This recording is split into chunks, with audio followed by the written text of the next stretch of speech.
In today's video, I'm going to teach you how to zoom in or out of Google Docs with ease. Whether you're trying to get a closer look at the small details or fit more text onto your screen for a broader view, adjusting the zoom can make a significant difference in your document experience. So grab a seat and let's dive into it.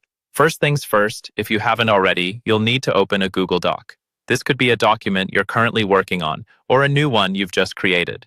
If you're new to Google Docs, you can easily access it by navigating to docs.google.com in your web browser and signing in with your Google account.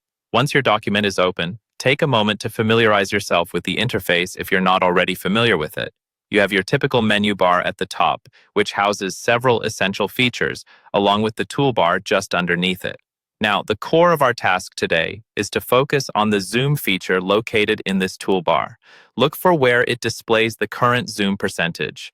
By default, you might see it set at 100%, but don't worry if it reads differently, as this setting can always be adjusted depending on previous use or default document settings.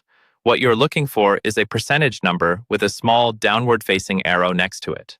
To change the zoom level, go ahead and click that zoom percentage. This should open up a drop-down menu presenting several different options for zoom levels. You'll see standard choices like 50% for a broader view, 200% when you need to zoom in closely, or any other preset percentages that fit your document reviewing needs.